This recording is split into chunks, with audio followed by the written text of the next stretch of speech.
Welcome to FM Talks. I want you to picture a highly specific but probably incredibly familiar scenario. Oh, I think I know where this is going. Yeah, you probably do. So it is 5:45 p.m. on a Tuesday. You are standing right in the middle of your kitchen, and I don't know, the lighting just feels a little too harsh. Right, that fluorescent hum. Exactly. And in the background, there is this chaotic, layered symphony of demands. Maybe your toddlers are having a full-blown meltdown over like a lost plastic toy. Or your phone is vibrating continuously on the marble counter with a text from your aging mother who needs help navigating a new medical portal. Always right at dinner time, too. Always. And in the back of your mind, you know your inbox is still just overflowing with unresolved high-stakes emails from the workday that you never quite managed to finish. Yeah. So you are standing there, staring into the open refrigerator, completely paralyzed by decision fatigue. You are staring at a crisper drawer full of well-intentioned vegetables, and you just cannot bring yourself to chop a single one. It feels like an impossible mountain to climb. It really does. You are completely bone-deep exhausted. Your legs feel like lead, and yet your heart is racing. You feel this frantic, low-frequency hum vibrating right in the center of your chest. It's that profound, uniquely modern feeling of being totally tired, but completely wired. And what does our modern culture tell you to do in this exact moment? It tells you to push through. It whispers that if you just had a little more discipline, or perhaps, one more cold coffee, or if you just tried a bit harder, you could conquer the evening. Which is the worst advice ever. Right. Because standing there, bathed in the glow of the refrigerator light, you don't feel empowered. You just feel like you are fundamentally failing at life. Well, I was reading this section on biological mismatch, and it completely changed how I look at that 5:00 p.m. kitchen paralysis. Really? How so? Yeah, so the guide we are looking at today, which is this fantastic companion book called The Full Story, unpacks this precise moment. And what is so incredibly liberating is that it frames this not as a psychological failing, but as a hardware-level event. A hardware-level event. I like that phrasing. It changes everything. What's fascinating here is that the feeling you just described, that buzzing, frantic exhaustion, isn't a lack of willpower at all. It certainly isn't a moral failure. Your body is actually performing with absolute perfect loyalty to an ancient biological script. So it's doing exactly what it was built to do. Exactly. It is trying its absolute best to survive a modern digital world that it is entirely misinterpreting as a constant physical threat. If we step back and look at the broader context, you're trying to run ancient hardware that was intricately designed for the slow analog rhythms of nature and the strict preservation of energy on the infinite, relentless overload of the modern digital landscape. Wow. Your body doesn't know what an email is. It only knows the biological signals of stress. That is just wild to think about. So today's mission is really about finding a much better way to live. It's about taking those overwhelming feelings of panic and exhaustion and translating them into a language we can actually understand and work with. Because we are going to take an in-depth look at the insights from the guide to figure out how to bring lightness, stability, and grace back into your daily flow. The relief I felt when we started looking at this material was immense. I realized, you are not broken. No, not at all. We are not broken. We just need to figure out how to speak to our biology so we can stop fighting a war against our own bodies. But where do we even begin to translate this feeling? Well, to do that, we have to start by taking a trip down into the biological basement. The biological basement, okay. Right. This is our subconscious control center. It operates far, far below our conscious logical thoughts. You can think of your conscious mind as the penthouse suite. Okay, the penthouse. Yeah, it's where your logic, your career ambitions, and your aesthetic preferences live. But the biological basement is where the generator is kept. And this basement only accepts one currency. Safety. It does not care about your quarterly goals. It does not care about your intricate to-do lists or your desire to be the perfect, perpetually patient parent. It only cares about two primal questions. Let me guess. Survival things. Spot on. Are you safe from a predator? And are you safe from starvation? Wow. Okay. And here is where the research gets really interesting. We tend to think of the brain as the sole interpreter of our environment, but the body actually uses the stomach as the central sensor for environmental stability. Okay, wait, I need to pause you there because that is a massive paradigm shift. Yeah. The stomach is the central sensor. It is. Because we always hear about the gut-brain connection, but we usually think of it as our emotions affecting our stomachs, like getting butterflies when we're nervous. You're saying it's the other way around. The stomach is actively scanning the environment and reporting back to headquarters. Exactly that. The stomach is constantly taking readings of your internal and external environment and sending data packets down to the biological basement.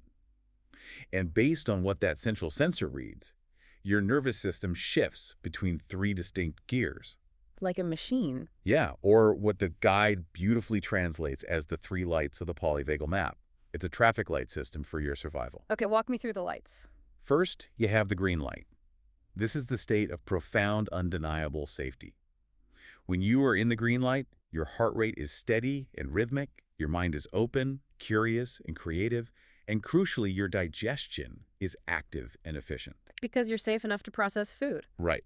Your body feels secure enough to invest energy in the long-term project of turning the food you eat into cellular energy. It's the biological equivalent of peacetime. That sounds like a wonderful place to be, but I have to imagine most of us listening are not spending our days basking in the green light. Unfortunately, no.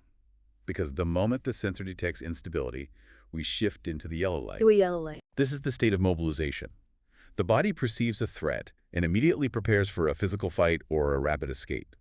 Your heart rate accelerates, your muscles tense, and your focus narrows to immediate survival. Okay, and what happens if that just keeps going? Well, if that stretch is relentless, if there is no escape, and the yellow light lasts too long without a return to safety, the body eventually pulls the emergency brake. That brings us to the red light. The emergency brake. Yeah, this is the freeze response. The guide calls this the boardroom freeze. Oh, I know that feeling. It's that heavy, numb, total shutdown where your mind goes completely blank in the middle of a meeting, where you find yourself staring at a wall, completely unable to move or make a decision. It is the body playing dead because it believes the threat is overwhelming. That perfectly describes the reality for so many women right now. When you talk about being trapped in that yellow light, I instantly think about the modern woman. We are often referred to as the sandwich generation. Right, squeezed on both sides.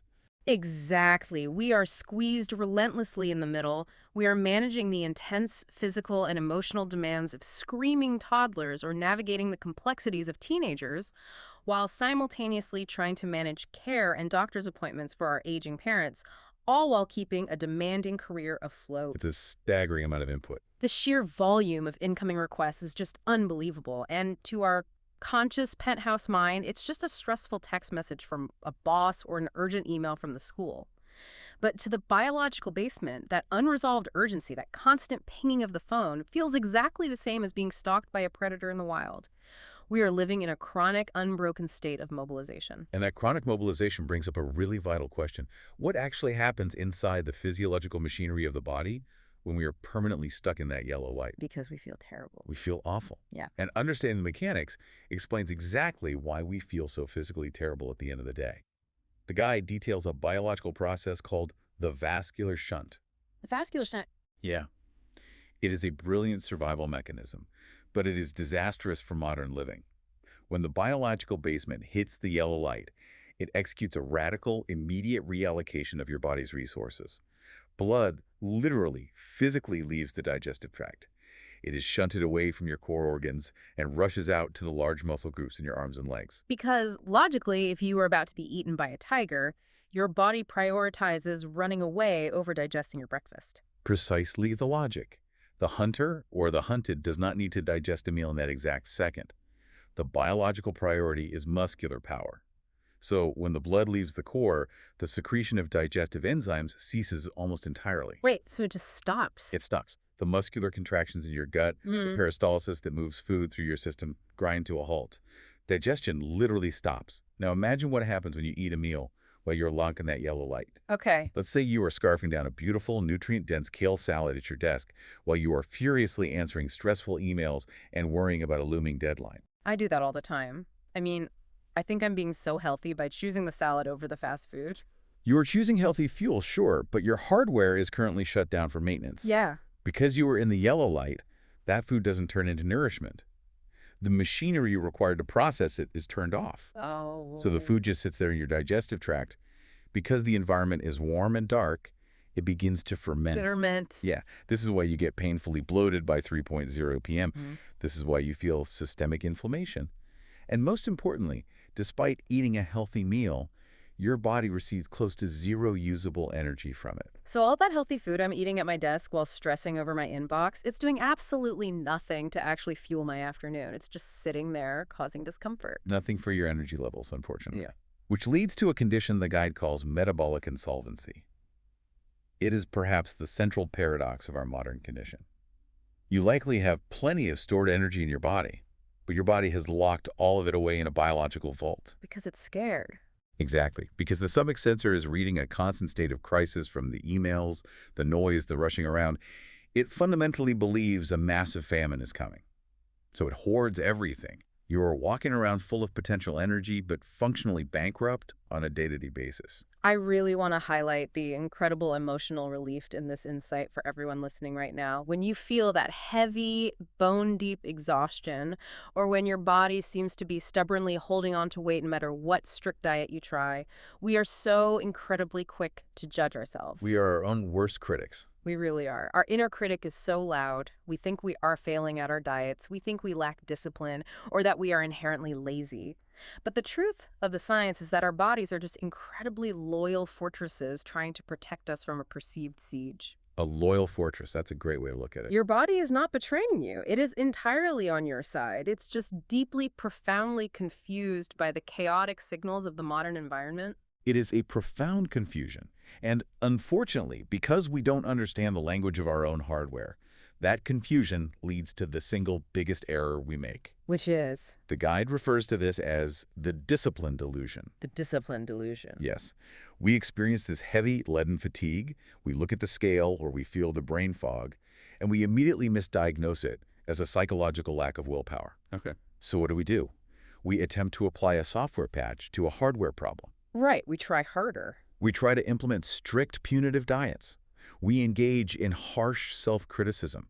We demand immense, rigid discipline from ourselves. We are essentially trying to force an ancient biological famine response to bend to our sheer psychological will. That sounds like an exhausting battle to fight. And from personal experience, it is a battle that backfires spectacularly every single time. It guarantees a system crash every time. Mm. To truly understand why discipline fails here, we have to look at how the body learns from our actions. The guide references a landmark, deeply revealing study that looked at the contestants from the reality television show The Biggest Loser. Oh, I remember that show. Yeah, this study perfectly illustrates what the author calls the persistent metabolic scar. The contestants on that show underwent extreme exercise and severe calorie restriction to lose massive amounts of weight in a very short period. But didn't most of them gain the weight back? What did the study actually find? The findings were heartbreaking, but biologically fascinating. Researchers tracked these contestants for years after the show ended. They put them in metabolic wards to measure their basal metabolic rate. Which is what they burn just sitting still. Right, the amount of calories their bodies burned just existing at rest.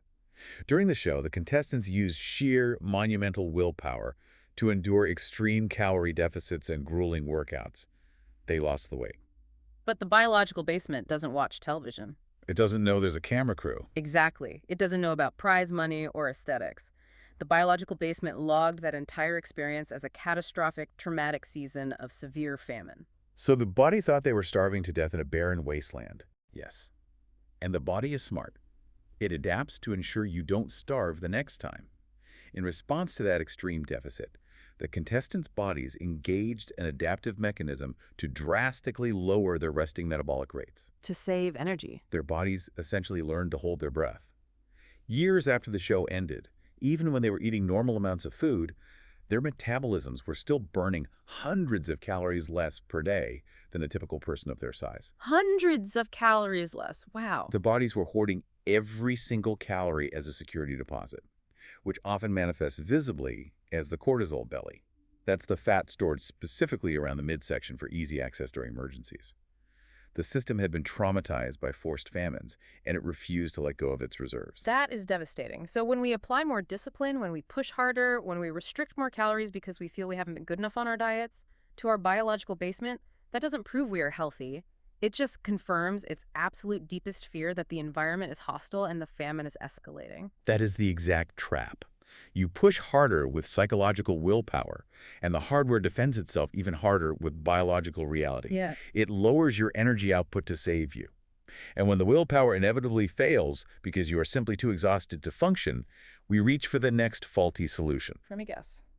Coffee. the caffeine credit card. We attempt a stimulant override. I know this exact maneuver so well. It's 2:30 p.m. You can barely keep your eyes open during a conference call, so you reach for a third espresso or an energy drink, hoping it will give you the fuel you need to finish the day. But that is the fundamental misunderstanding. Caffeine does not provide actual cellular fuel. There are no calories, no usable energy units in it. It is simply a chemical command.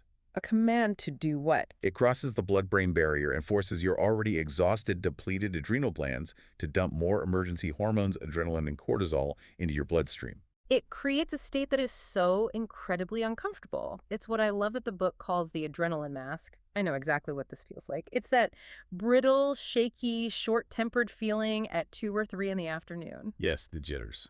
You technically feel alert, but it's a highly strung, deeply anxious alertness. If someone drops a pen, you jump. If your kid asks a simple question, you snap at them. You are essentially screaming at a completely exhausted horse to run faster, while refusing to give it any water or hay. That's a perfect analogy. It is so liberating to sit with the realization that true, sustained, calm energy is grown from a plate of nourishing food. Yeah. It is not borrowed from a cup of coffee. You cannot fix a fundamental fuel problem with a stimulant. Which brings us to a really crucial distinction that the research highlights about how we interpret the signals our body is sending us. Once you begin to understand this biological mismatch, that your body is preparing for a famine while you are just trying to answer emails, you have to learn to decode the language of the stomach. Because we get it wrong. We get it very wrong. We constantly misinterpret a desperate cry for safety as a cry for food. Oh, this part of the reading was brilliant. Because I want you to think about standing in front of your open pantry or fridge at 9:00 p.m. It has been a brutally high-stress day. You finally got the kids to bed, the house is quiet, and you are standing there. You are not actually stomach hungry. Right, your stomach isn't growling. No. If someone offered you a plate of steamed broccoli or a piece of grilled chicken, you would have zero interest in it. But you have this intense hollow ache radiating in your chest. You are desperately scanning the shelves for something very specific. Maybe it's salty pretzels or a particular crunchy cereal or something extremely, intensely sweet. The research on signal calibration offers such a profound lens for this. It completely redefines those overwhelming late-night cravings. The guide separates this into two highly distinct types of hunger, and learning the difference changes everything. Okay, what are the two types? First, there is true physical hunger, which the guide refers to as the whisper. The whisper. This is genuine fuel hunger. It builds slowly and gradually over hours. You feel it physically, primarily in your stomach, as an emptiness or a gentle rumble. It is patient. It will wait while you prepare a meal. And crucially, it stops when the biological tank is full. And then there's the other one, the one that feels like a total emergency. Yes, that is protection hunger, or the shout. This is entirely different. It comes on suddenly, almost instantaneously, usually following a stressful trigger. You don't feel it in your stomach. Where do you feel it? You feel it higher up, as a tight, restless energy in your chest or your throat. And it is incredibly demanding. It doesn't just want food. It demands specific textures and flavors. It needs the audible crunch of a chip, the immediate hit of heavy salt, or the rapid soaring glucose spike of refined sugar. Why is it so specific? Like, why does it have to be crunchy or sweet? Because of the biological anchor. Protection hunger is not the body seeking nutritional fuel. It is the nervous system desperately seeking a state change. Think about the mechanics of chewing something crunchy. Okay, crunching down on a chip. The physical mechanical act of aggressively chewing engages the jaw muscles, which send signals to the cranial nerves that help regulate the nervous system. Combine that with a rapid chemical spike of sugar rushing into the bloodstream, and your body is using that specific food as a biological anchor to try and forcibly, mechanically, pull your nervous system out of that yellow light panic and back into a feeling of temporary safety. That makes so much sense biologically, but how does this actually apply to the messy reality of our day-to-day lives? How do we use this information? Well, I think about the concept of emotional borders. Emotional borders. Yeah, let's say you are at a really loud social event, or perhaps a demanding family gathering where your boundaries are constantly being pushed. Yeah. Your mother-in-law is making passive-aggressive comments, or your boss is asking you to take on yet another project without extra pay. We've all been there. You can't, or feel you can't, set a boundary in that moment. You can't just say no or walk away. Your emotional safety has been breached. So what happens? Your body steps in to protect you. It uses the heavy appetizers, the chips, the wine to create the physical safety that you didn't provide for yourself in the room. Wow. This entirely reframes the shame we feel around our eating habits. We aren't emotionally eating because we are weak or because we lack discipline. We are performing a biological rescue mission for an unprotected heart. We're literally trying to build a micro sanctuary out of a bag of chips because the environment around us feels too threatening to endure without armor. That is a brilliant way to conceptualize it. The food becomes the boundary when you cannot verbally set one. Mm. And what adds another layer of complexity here is that the threat response driving that protection hunger isn't always generated by your current environment. What do you mean? Sometimes the threat response is entirely inherited. The guide dives deep into these hidden drains on our energy, starting with a fascinating concept it calls legacy scripts. Think about the classic, almost universal childhood experience of the Clean Plate Club. Oh, the overwhelming guilt of leaving food on the plate.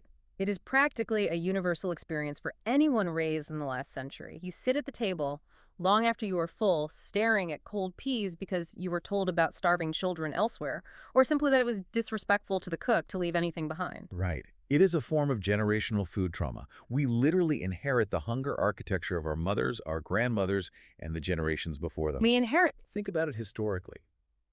If our ancestors navigated genuine historical famine like the Great Depression or wartime rationing, or even if our immediate predecessors operated within the high-stress, restrictive framework of modern diet culture, those intense environmental pressures are compiled into our biological operating system.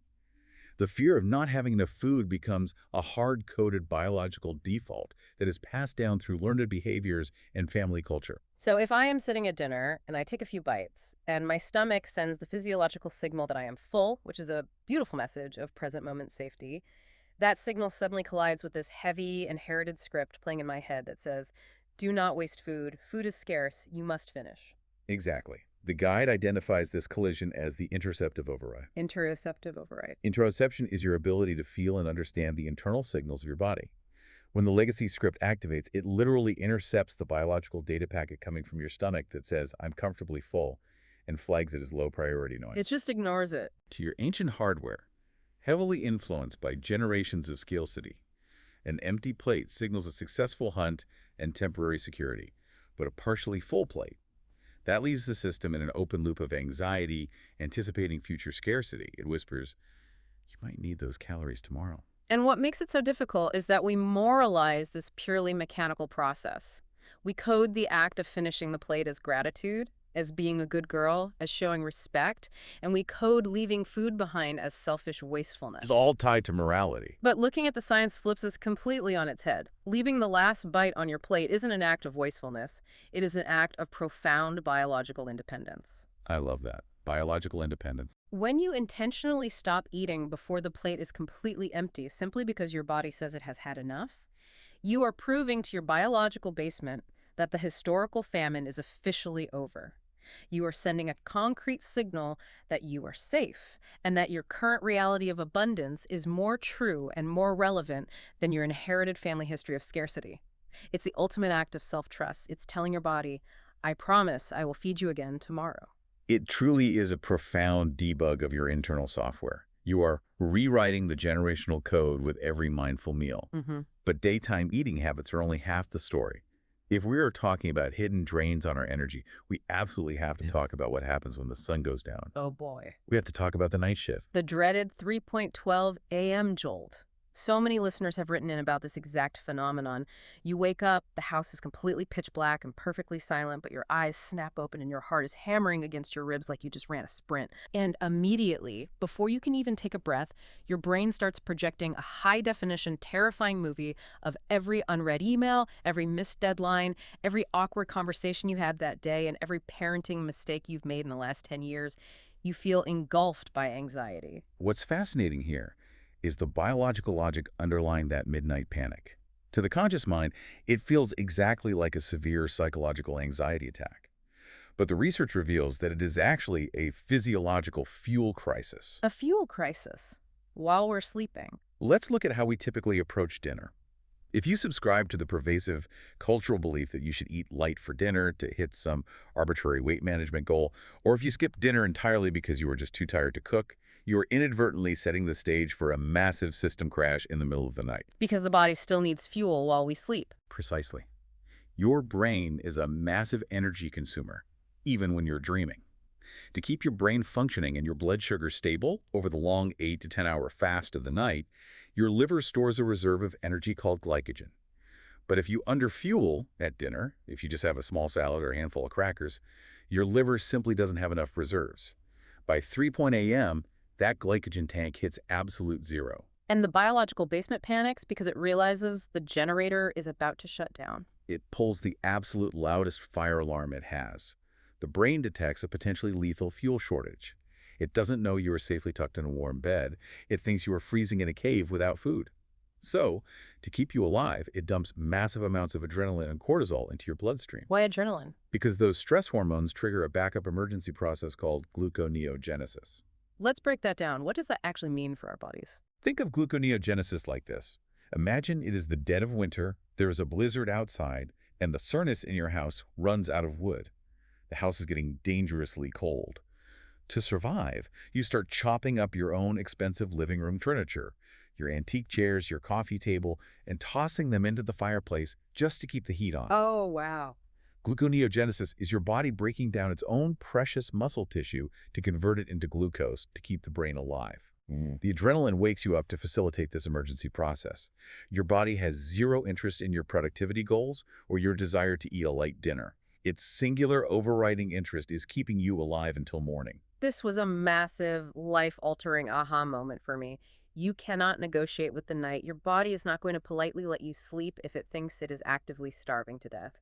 Metabolic safety is the absolute non-negotiable prerequisite for physiological rest. It's the foundation of sleep. If we want to sleep deeply, if we want to wake up feeling restored rather than attacked by our own thoughts, we have to fuel the system adequately before we close our eyes. And it is vital to understand that this fuel requirement isn't static. It changes from week to week because our bodies are not linear, predictable machines. The guide introduces a beautiful concept called internal seasons. Internal seasons. I love the sound of that. It's a vital rhythm to understand, especially for women. We culturally expect our bodies to perform at the exact same high level of output every single day of the month. Yeah. We expect to wake up with the same energy, do the same workout, and eat the same salad. But we are actually dynamic, ever-changing biological landscapes subject to profound internal weather patterns. Yes, the late luteal phase, the week right before a menstrual cycle begins. I have to be honest, I used to view this specific week as a recurring personal failing. A lot of women do. I would be fine all month, and then suddenly, at 4 p.m. on a Thursday, all I would want in the entire world is a massive, steaming bowl of warm pasta or a loaf of bread. And I would fight it. I would fight it with sheer, grueling willpower. I'd drink water, I'd eat celery, and eventually the willpower would inevitably snap, and I'd collapse into a shame spiral of chocolate and regret, convinced that my body was just inconsistent, unreliable, and intent on sabotaging my goals. But you were judging yourself based on the wrong paradigm? You're trying to rigidly apply summer rules to a biological system that was actively preparing for winter. Summer rules for winter. During that late luteal phase, the hormonal shifts are massive. Yeah. Progesterone rises. And your basal metabolic rate, your BMR, actually jumps significantly, sometimes up to 300 extra calories a day. Your internal hardware is shifting its core operating parameters. It is working much harder just to maintain baseline functions. So the intense urge for warm, dense, complex carbohydrates isn't a lack of discipline at all. It's a direct, highly specific communication from the hardware specifying the exact type of fuel it requires to manage that increased metabolic load. Exactly. The system is incredibly smart. Grounding foods like sweet potatoes, oats, pasta, rice provide the slow burn, sustained energy needed to fuel that higher BMR. Denying this specific, necessary fuel request is interpreted by the biological basement as a critical environmental failure. Like you're failing to provide for it. Attempting to fight a craving that is rooted in a genuine 300-calorie biological deficit with purely psychological willpower is like trying to fix a stalling, sputtering car engine by yelling at the dashboard. It is Right. fundamentally the wrong tool for the job. It is so profoundly relieving to just stop the shame spiral, to step off that exhausting ride. Instead of fighting our bodies, we can just align with our internal weather. We can honor the season we are in. If it's our internal winter, we can give ourselves permission to eat the warm, dense foods that make us feel safe and grounded. Absolutely. But of course, recognizing our internal weather and aligning with it requires us to have the mental bandwidth to make those intentional choices. Which brings us to a major roadblock. The chaos flow. The chaos flow of our actual daily lives. Right. Even with the best intentions, we have to address what the research calls executive fuel depletion. What does that mean exactly? This is the profound biological exhaustion that happens when the prefrontal cortex, the highly evolved logical planning part of your brain that sits right behind your forehead, is simply overloaded by a million small, relentless choices throughout the day. The guide refers to this as decision fatigue. Oh, I know decision fatigue. Every email you answer, every dispute between your kids you mediate, every time you decide what to wear or what route to drive to work, you burn a tiny bit of glucose in the prefrontal cortex. When that RAM runs out, the prefrontal cortex effectively goes offline. It shuts down to conserve energy, leaving the biological basement and the stomach in a state of high alert panic, entirely in charge of the ship. And that is exactly what leads to the 11:00 p.m. rage eating out of a cereal box while standing over the sink. You start the day with great intentions, but you skip breakfast to rush out the door. You manage daily crises at work through lunch, surviving on a few cups of coffee and maybe the leftover scraps of toast from your kid's plate. Classic. By nightfall, your executive function is gone, your biological basement is fully in command, and it absolutely does not want a balanced, mindful salad. It wants high-density, rapidly absorbable sugar and salt to quell the screaming cortisol alarm that has been ringing all day. It wants calories, and it wants them instantly. Exactly. To combat this predictable daily crash, the guide introduces a brilliant architectural setup called the 1.1.1 formula. 1.1.1 formula. The entire goal here is cognitive offloading. You want to automate your baseline stability so you can bypass decision fatigue entirely. You establish an anchor breakfast, a lunch fuel, and a dinner repair. Okay, what does that look like? The strategy is to create a very simple, pre-decided menu of options for each meal, like picking from a column in a simple spreadsheet, so that when the chaos of the day hits, you do not have to think. You don't have to negotiate with yourself. You just execute the setup. That sounds beautiful in theory, but how do I actually make that happen on a busy Tuesday morning when everything is already flying off the rails? The dog is barking, the kids can't find their shoes, and I'm already 10 minutes late.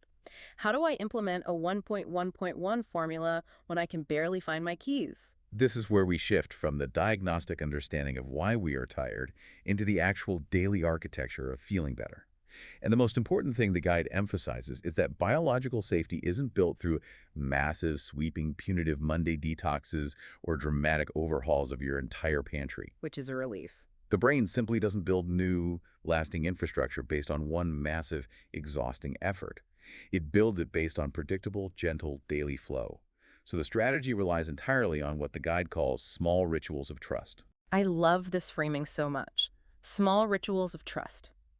These aren't rigid rules we have to white-knuckle our way through. They are gentle gifts for the weekend, or for a busy Tuesday, that we can start using today to build a better foundation. No strict diets, no calorie counting, just small, actionable ways to whisper to our biological basement, "I've got you, we are safe."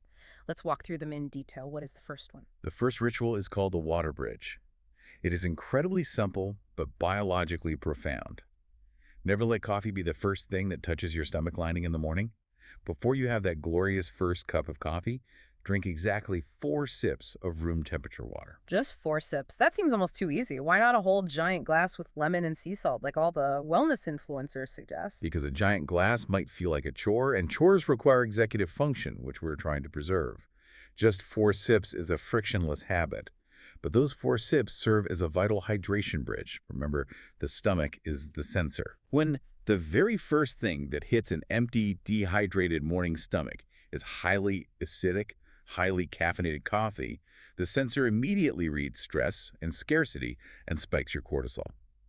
By sending down just 4 sips of water first, you gently wake up the digestive tract. You signal to the stomach sensor that nourishment, hydration, and safety are readily available in this environment. It buffers the stomach lining and prevents that sharp, artificial cortisol spike that inevitably sets you up for the massive afternoon energy crash. That is so manageable. Anyone can take 4 sips of water while the coffee is brewing. It takes 0 extra time. What's the next setup we can use to build trust? The next one is called the anchor touch.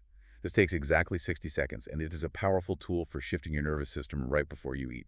Before you take the very first bite of any meal, whether it's a quick lunch at your desk or dinner with the family, physically touch something solid. Like what? Touch the cool rim of your glass, the solid wood edge of the table, or the textured fabric of your napkin. Focus your entire mental awareness entirely on the physical texture, the weight, and the temperature of that object for 1 full minute. I can see how that would work. When my mind is racing with 100 different anxieties, I am completely disconnected from my body. By focusing on the texture of a glass, it pulls all that frantic electrical energy out of my chaotic mind and locks my awareness firmly into the physical present. It's like a mechanical switch. That's exactly what it is. It shifts the nervous system out of that mobilized flight or fight yellow light and brings it back into the green light of rest and digest. You are literally physically telling your body, I am here in this room, I am paying attention to my surroundings, there are no tigers here, and we are safe to eat and digest this food. Exactly. You are turning the digestive machinery back on before you introduce the fuel. Okay. And the final ritual addresses that terrifying 30 a.m. wake-up we discussed earlier. It's an evening rhythm called the sunset dimming and the safety bolus. Okay, talk me through that. 1 hour before you intend to actually go to sleep, you initiate a deliberate sensory dimming in your home. Lower the overhead lights. Turn off the bright screens or switch them to a warm amber tone. This provides the crucial visual data your brainstem needs to turn off the daylight search protocol and begin producing melatonin. And you pair that dimming environment with the safety bolus, which is essentially a small, intentional, safe snack. We're talking about maybe a spoonful of almond butter or a small slice of turkey or half an avocado, something containing a bit of fat and protein. The goal here is to pre-fund the liver. You are giving your body the specific night fuel it needs to top up the glycogen tanks so it absolutely does not run out of energy and wake you up in a sheer panic at 3 a.m. You are proactively paying the energy bill for the night shift. And the cumulative effect of these rituals is immense. These small, consistent daily actions gradually weaken the old high-speed neural pathways of anxiety and scarcity. Simultaneously, they build and strengthen new, deliberate pathways of safety and abundance. Your body fundamentally does not care about your good intentions or your psychological willpower. It only cares about your consistent sensory actions. It is entirely about building irrefutable physical proof of safety, one tiny, gentle transaction at a time. But what happens when we inevitably mess up? Yeah. Because we are human. What if you have a spectacularly chaotic day, the water bridge is forgotten, you eat a handful of stale crackers out of sheer stress while hiding in the pantry, or the toddler literally throws your carefully planned anchor breakfast on the floor? Life happens. It does. But the guide offers one final, incredibly beautiful thought for these moments: the no penalty reset. I was reading this section on the no penalty reset, and it completely changed how I look at setbacks and self-sabotage. Here is the biological reality. The body doesn't differentiate between an external predator and an internal critic. Wow. Really? If you aggressively judge yourself for a slip-up, if you stand in the pantry calling yourself weak or undisciplined, your body interprets that harsh internal self-criticism as a literal physical threat.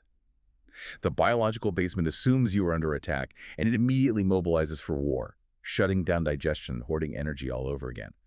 The guilt itself causes the biological damage. So instead of declaring the entire day a catastrophic failure, instead of punishing yourself and deciding to wait for a mythical Monday reset to start over, you use the clean slate move. Right there in the kitchen, you physically shake out your hands and arms. You feel the physical tension literally leave your fingers. You take a deep breath and you say aloud to yourself, "That was then, this is now." It's powerful. You give your biological basement a direct, audible command that the momentary threat is over. The stress has passed. There are absolutely no penalties for starting over in the very next moment.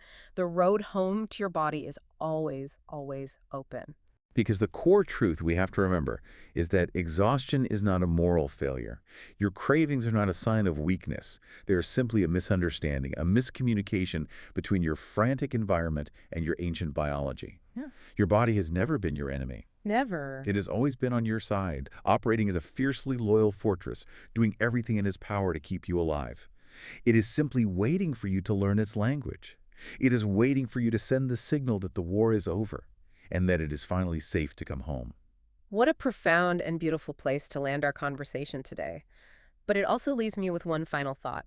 What if the very things we view as our body rebelling against us, the fatigue, the stubborn weight, the craving, are actually its most profound attempts to love us and keep us safe? If you want to dive deeper into these ideas, the full guide is available on Amazon. You can find the link in our bio. It's a perfect deep dive for a quiet afternoon. Thanks for listening to FM Talks.